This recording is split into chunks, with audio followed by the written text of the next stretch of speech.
Harbolnas masih jauh, Lebaran dan Hari Raya udah lewat. Tapi ada loh yang rajin courting sini, courting sana. Bukan di mall atau marketplace. Obral courting ini sedang terjadi di pengadilan kita. Sekali lagi, pesta courting terjadi di Pengadilan Tinggi Jakarta. Masih ingat kan mereka memotong hukuman untuk Jaksa Pinangki Sirna Malasari? Sekarang mereka mengurangi hukuman untuk Joko Chandra. Terdakwa kasus penyuapan sederet pejabat di Kejaksaan Agung dan Kepolisian ini dapat potongan hukuman sebanyak 1 tahun penjara. Awalnya dihukum 4 tahun 6 bulan, sekarang jadi 3 tahun 6 bulan. Ya lumayan lah, 30% lebih diskonnya. Kalau kita lagi belanja, diskon 30% itu kan lumayan bisa bikin hilaf kan? Courtingan hukuman untuk Joko Chandra kali ini dengan alasan karena Joko sudah menjalani pidana penjara terkait kasus sebelumnya, pengalihan utang atau sesi Bank Bali di tahun 2009. Alasan lain, Joko juga sudah menyerahkan dana yang ada dalam escrow-kan Bank Bali sebesar 546 miliar rupiah. Duh, gimana sih? Fakta bahwa yang bersangkutan pernah terbukti bersalah melanggar hukum, kok jadi alasan hukuman berikutnya jadi lebih ringan? Orang yang pernah melanggar hukum ketika mengulangi lagi perbuatannya, mestinya dihukum lebih keras lagi dong.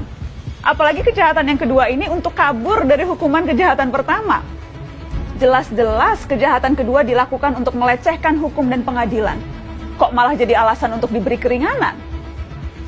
4 dari 5 hakim yang mengkorting hukuman Joko Chandra ini juga hakim yang memotong hukuman Jaksa Pinangki.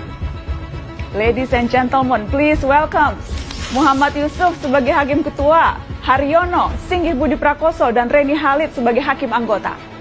Keempatnya sama-sama mengkorting hukuman Pinangki dan Joko Chandra. Nah, kalau Joko Chandra dikorting 30%, Pinangki ini kortingannya malah 60%. Dari 10 tahun menjadi 4 tahun. 60% dong. Kurang hilaf apa lagi coba kalau kita belanja diskonnya segitu. Satu hal lagi juga terungkap. Pinangki hingga akhir Juli ternyata belum juga dipindah ke lapas, tapi masih ditahan di rutan Kejaksaan Agung. Alasannya, hanya soal administrasi dan kejaksaan sedang banyak pekerjaan. Tenaga harus dijaga karena masih pandemi. Jangan lupa, ada lagi yang barusan terima kemurahan hati juga. Juliari Batubara, mantan Menteri Sosial yang tersangkut kasus tilap menilap dana bansos. Ia dituntut 11 tahun penjara oleh jaksa dari KPK. Korupsi di tengah pandemi loh. Kurang buas apa lagi coba? Perlu digarisbawahi, jaksa yang menuntut 11 tahun itu dari KPK. Iya, KPK anak buahnya Pak Firly Bahuri. KPK yang sekarang itu, yang beberapa bulan lalu berani koar-koar soal hukuman mati mereka yang menilap uang rakyat di masa pandemi.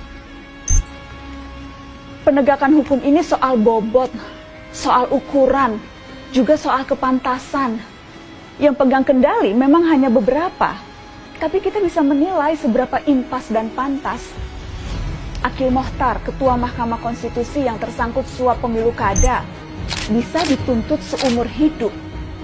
Kenapa yang mencatut uang makannya rakyat miskin yang sedang terjepit karena pandemi, kok hanya 11 tahun?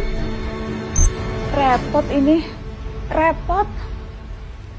Tujuan sanksi yang berat adalah memberi efek jera, agar kita semua siapapun itu ngeri dengan hukumannya, agar siapapun jadi berpikir ratusan kali sebelum berbuat jahat. Kalau hukumannya ringan, tuntutannya enteng, dan masih dikorting sampai 60% begitu, siapa yang kapok?